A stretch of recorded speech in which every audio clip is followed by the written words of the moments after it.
to another edition of The Journey.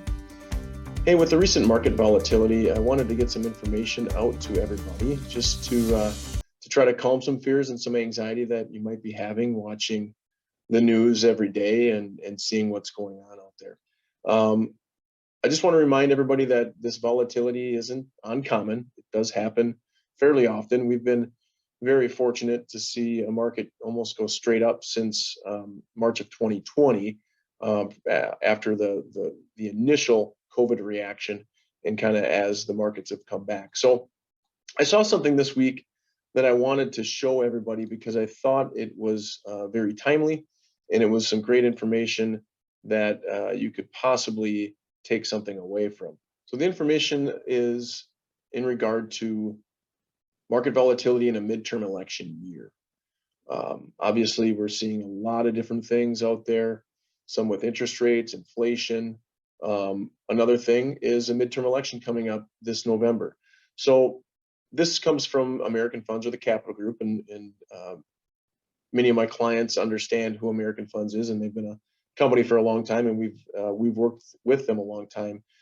They have some great information, some great economists that put this out.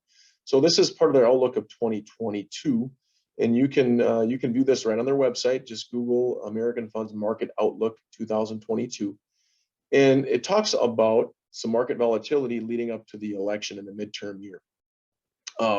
The blue line is the average midterm election year, and the black line is every other year. This is going back to 1931. So again, American Funds has been around for a long time. So they have the ability to show a long history of results in what they do.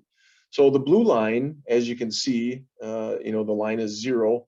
The market up a couple of percent, down a percent, up a couple percent, back down 3%, up a couple percent. Now, we've certainly seen a little bit more volatility than just a couple percent recently, and that has to do with other things, maybe other than a midterm election year.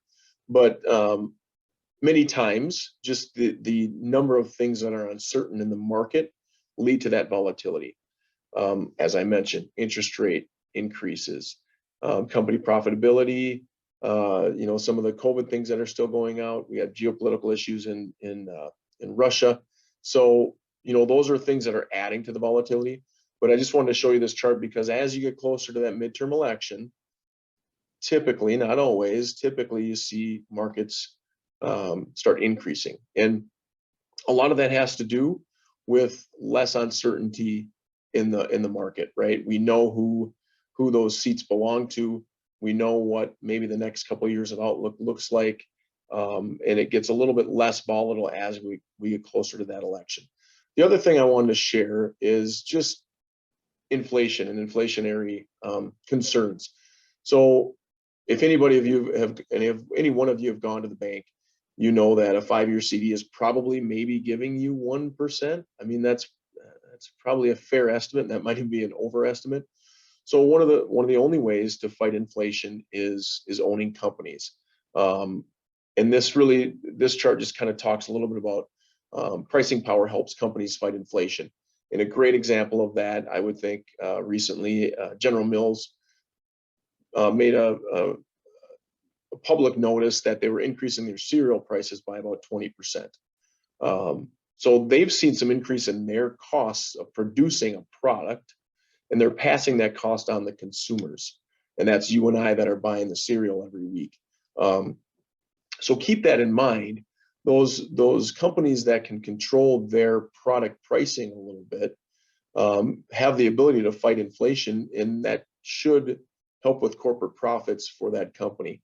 And really, that's what we're talking about when we're talking about investing. You own, stocks or mutual funds that own individual companies. So hopefully that helped a little bit, just to give you some things that are going on in the economy. Certainly, if you have questions or if you're anxious about what's going on, reach out. We don't want anybody to lose sleep over where their money is sitting. We can either help you ease some of those fears by educating you on what you're invested in, or even take some risk off the table if that's where we need to go. Thanks again for watching, and have a great day.